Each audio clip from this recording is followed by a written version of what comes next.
As we discussed last lecture, intelligence has been viewed as a capacity for learning, but increasingly looks like it might reflect people's learning history rather than necessarily their ability to learn in the future. And as we also considered, the history of IQ research has been very tarnished by its use for maintaining stereotypes about groups and justifying inequality. But we also noted the search for individual differences that are related to learning ability is far from over. Last time, we touched on the idea that there may be individual differences in implicit learning.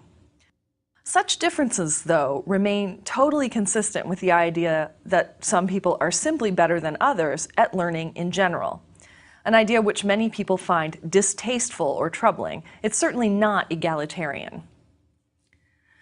Today, we'll consider two overlapping ideas about individual differences in learning that share a distinctly more optimistic message.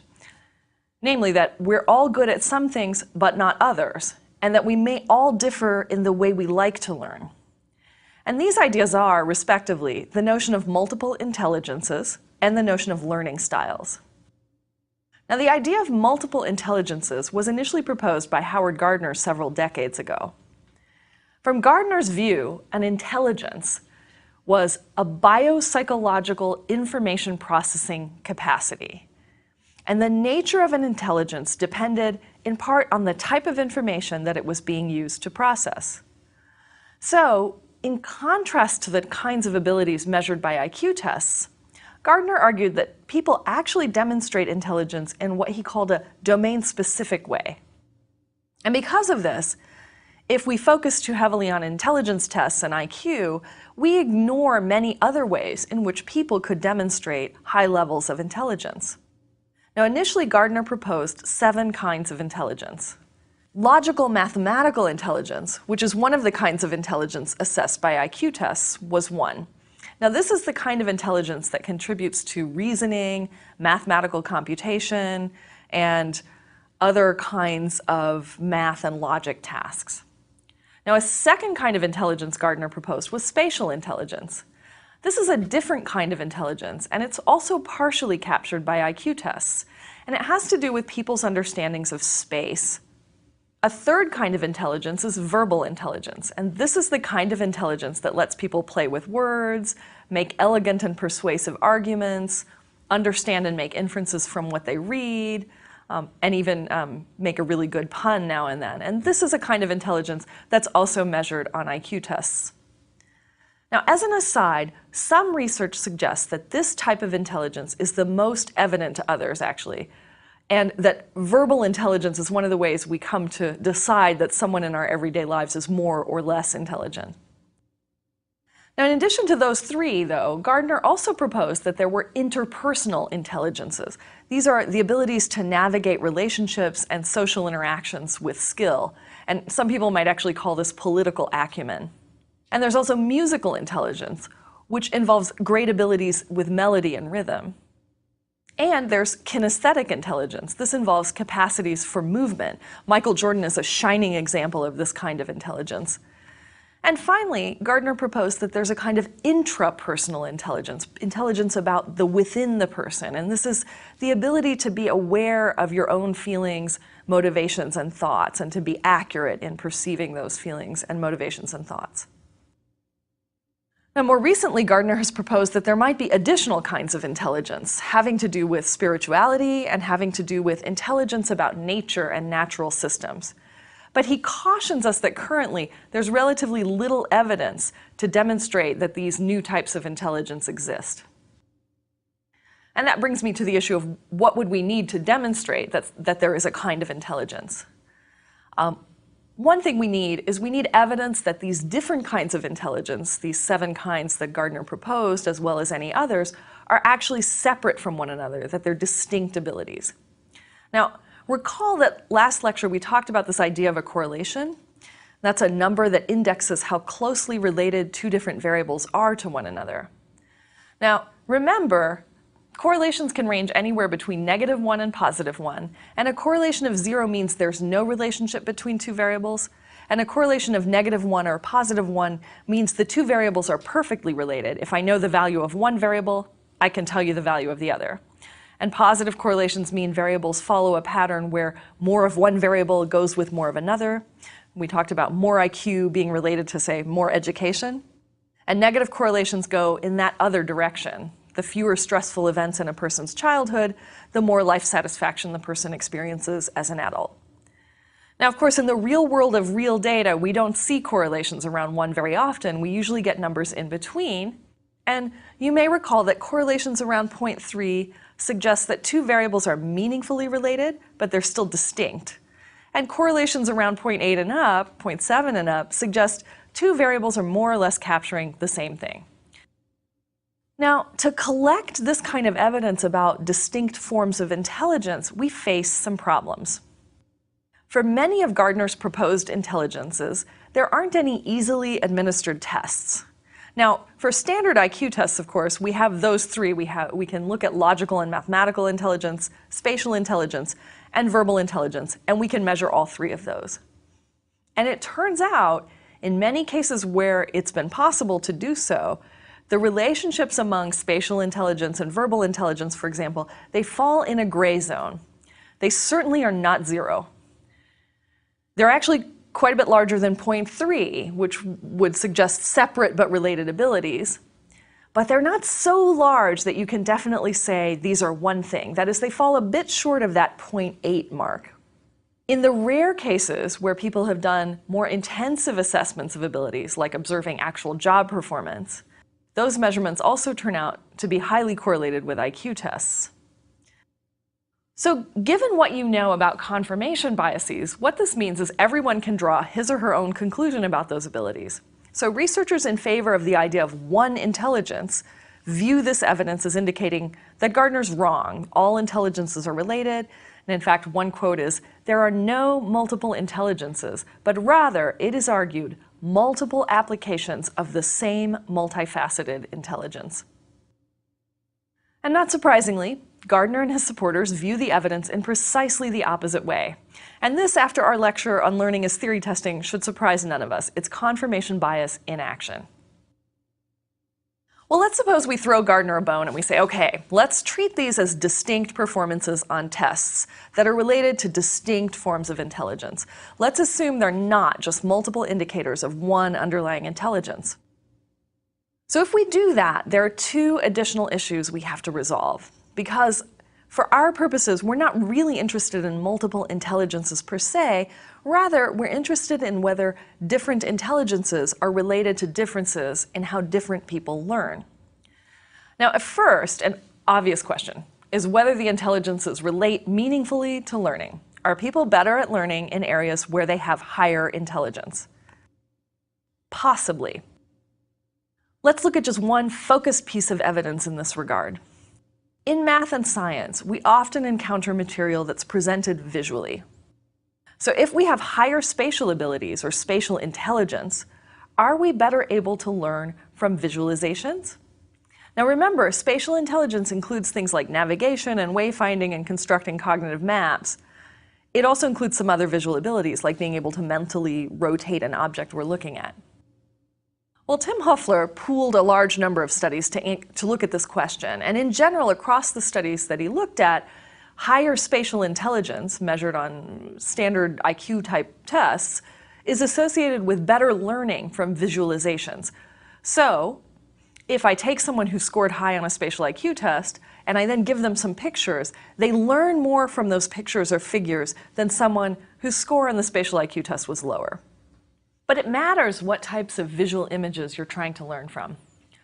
Hoeffler also found, by comparing across different studies, that the effect was most evident when the visual images were static, because that means learners had to use their own mind to rotate the diagram, or they had to imagine how a process unfolded from the starting point that the diagram or figure depicted. When the images were made dynamic, people with lower visual ability were able to benefit from visualization also. And we'll revisit this finding later in this lecture because it's pertinent to the topic of learning styles. So at least for spatial intelligence, it looks like learning from visualization is easier for those with higher spatial ability. But does this mean there are different intelligences? Or Does it really mean that people who are more experienced in visualization, as indicated by higher performance on a visual ability test, do better at learning from visualization? This is a second issue, and it's a trickier one in a way. As with standard IQ, is it possible that these intelligences reflect not some kind of pure ability in, say, spatial mental rotation, but instead they reflect an established expertise? In other words, if you have high verbal IQ, say, is it because you have a special aptitude or talent for learning verbal material? Or is it because you started reading early? That's something many kids can do, given the right context. And therefore, by IQ testing time in second grade or so, you'd learned a very large vocabulary and you had a big repertoire of knowledge about sentence structure because you just had more years of reading behind you. It is very difficult to disentangle these two issues, a priori ability versus the accumulation of more experience and expertise. If I have, in relative terms, a lousy kinesthetic IQ, and I'm going to assure you that I do, is it because during my childhood, I spent a lot of time on my bum reading rather than being out moving around? In both of these cases, as we've learned in this course, experience and prior learning give a person a leg up. And a lack of experience in prior learning can give someone a serious disadvantage when it comes to learning something that is related, although new. So the findings I just described about spatial intelligence and learning from visualizations hold. Those findings are real, but we might interpret them somewhat differently. We might interpret them as differences in existing knowledge that influence the ease of future learning. Some researchers actually think that our visuospatial IQ is actually increasing across the population because we are currently exposed to more images and more visual stimuli than we've ever been exposed to before historically. And while there are relatively few studies that really look directly at multiple intelligences in learning, there are many studies that show experts process new, expertise-relevant information quite differently than novices. Here's an example. Where I, a novice player, see randomly distributed pieces on a chessboard, expert chess players see meaningful configurations that tell them how play has proceeded and also give them a really good sense of how play is likely to proceed in that game. Where my daughter, a non-pianist, hears melody, I both hear the melody and on a more tacit level, there's some part of me that also has a feel for the motor movements that are required to produce that melody. And you can also recall the early example in this course of golfers and non-golfers who were asked to learn a series of actions, and golfers were better at learning the actions as long as they were related to golf. Now, while Gardner himself focused primarily on the concept of intelligences, many educators seized on his ideas as being relevant to differences in learning styles. And the idea that we have different learning styles is also enormously prevalent in today's world. Private schools promise, at some expense, to match instruction to your child's unique learning style. And you can hear people sometimes say things like, "I'm not a very visual person." Learning styles are distinct from the idea of multiple intelligences because they're presumed to reflect differences in the way people learn rather than in their abilities per se. Now, one prominent example of learning styles is the VAK category system. And in this system, people are either visual, V, auditory, A, or kinesthetic, K learners. There are other ideas out there. In fact, there are actually so many ideas out there, I could spend several years teaching you the details of all the available models. As of 2004, many years ago, there were 170 different models or measures of learning styles. So are learning styles real, and are they meaningful for thinking about the learning process? These are two different questions, and we're going to look at them in sequence. Are learning styles real? Yes. First, there are reliable, measurable differences in people's preferences about how they learn. These can be measured and they can be described with most of those 170 different systems, although every system has its own idiosyncratic way of describing differences. To give you a concrete example, maybe you like listening to lectures as a way of learning. Or you might be a person who prefers to read about an issue you're interested in. And you might not really like to talk directly to an expert, and your friends may feel just the opposite. Some people think better when they're moving, running or walking, and others need to be very still. Many of you may need to touch something or build something to see how it works, and others might prefer to read about it and look at diagrams rather than get their hands dirty. So these preferences exist, and they're stable over time. That is, you don't change your mind about being an auditory learner over a period of a few months, although over decades, people's preferences can move around a little bit. And left to your own devices, these preferences will tell you something about how you might choose to learn when you are making all the choices. But does this mean learning styles or learning preferences matter for actual learning? Now, to think this through a bit, let's first step back and consider something about what we know of learning so far. We know that elaborative encoding is a very useful and helpful aid in learning. We know that most things we learn involve integrating across many areas of the brain. The brain actually works not in separated chunks, but in the interconnections across perception, sensation, memory, and association, motor skills, and planning and decision-making areas. Moreover, we know that prior knowledge and expertise matter enormously in learning. And all of that knowledge suggests that if we adapt material to, say, a preference for visual stimuli by keeping auditory information out of the picture, it doesn't make sense. It's not likely to help people learn better. It would result in less elaborative encoding because you've reduced one arena for the development of connections, an arena where there could be prior knowledge and experience that would facilitate learning. Going a bit further, we also know from the lecture on judgments of learning and choices about learning strategies that what people choose to do, their preferences for strategies in that particular case, doesn't always map onto what they ought to do to maximize learning. So the fact that I might choose a certain mode for learning when I have the freedom to do so doesn't always mean that that choice is what will serve me best. And this is the core issue. Do these preferences for different ways of learning have meaning in the sense that adapting teaching and learning contexts to the preferences of the individual results in better learning? And by that we might mean faster learning, or we might mean learning that's better retained. And the answer to this question is, so far, no. The learning styles hypothesis has three components, and often we lump them together when we're thinking quickly, but it's important to elaborate them when we look for evidence in favor of learning styles. The first component of the hypothesis is this: people will learn better with one approach than with another. And the second component is the approach that is best will differ for different people, because otherwise we're not talking about styles and individual differences, but about metacognition and learning strategies that work really well for everyone, like repeated testing. And the third, last, and most important component of the hypothesis is the idea that people will learn best when they are taught in a way that matches their learning style.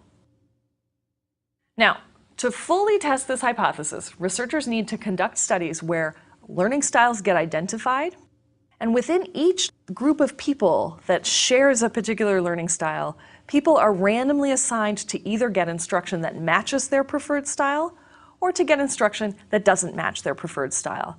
And then everyone gets evaluated for how much they've learned or how quickly they've learned after instruction using the same test.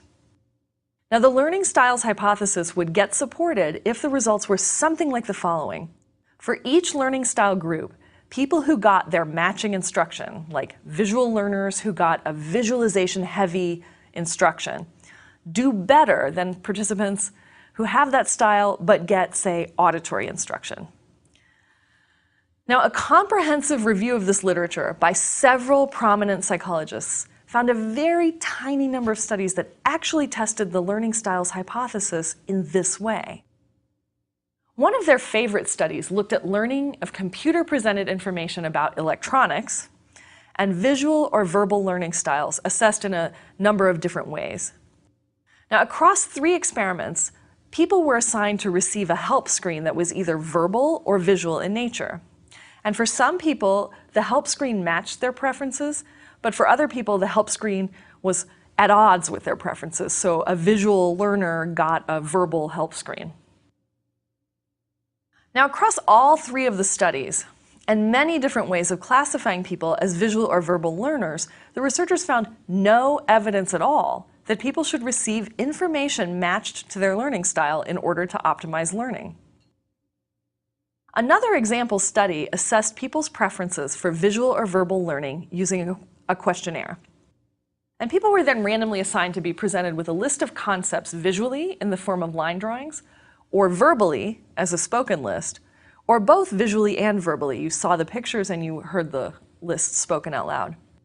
And then recall was used to assess the extent to which participants had learned the lists.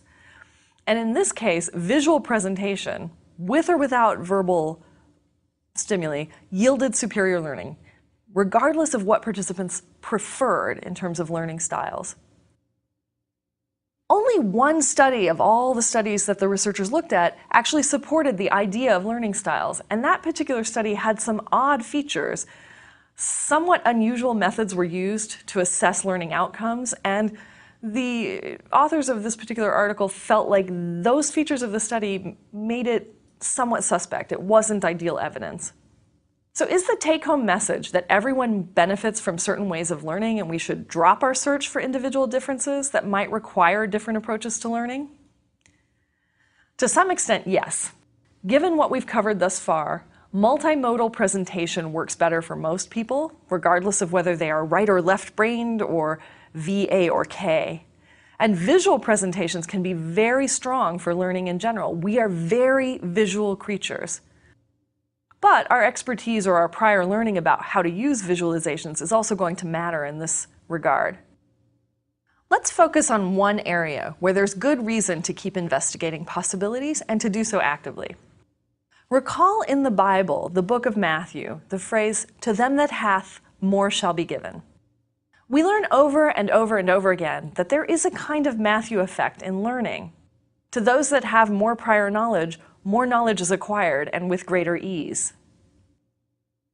Now, one good way to think about this phenomenon is that this is the core of specialization in a complex society. That is, I don't need to be kinesthetically gifted because most of what I do does not involve motor skill. I'm no surgeon, and my family can put up with my less than perfect skills at harvesting vegetables from our summer garden. So it's really okay. People differ in their experiences and their expertise, and they differ in their subsequent learning. Now, this is the idea of playing to one's strengths, and that is a very appealing idea. But often, the goal of an educator is to improve areas of weakness. You don't pay an expensive tennis coach to improve your perfect forehand. Rather, you pay him or her to help you shape a more effective serve out of your presently weak one. And therein lies a very different way of thinking about the findings we've reviewed today. The same psychologist who reviewed learning styles work and suggested there wasn't much to rely on there had the following take on this issue. We know there are enormous implications for learning of differences in prior knowledge.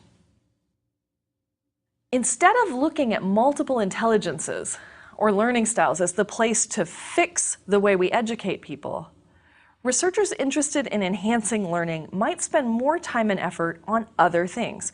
Specifically, they could focus on how we can assess individual differences in prior knowledge and how we can make use of that information to tailor education to what people do know and to where they need to learn more. Now, experienced teachers face this problem every single day in their classrooms and at every level, and many do a fabulous job of navigating what their students already know and getting those students to where they need to be for the next level. I routinely have students who know scientific methodology inside and out, sitting side by side with students who don't have a clue what would make for an experiment versus some other kind of study.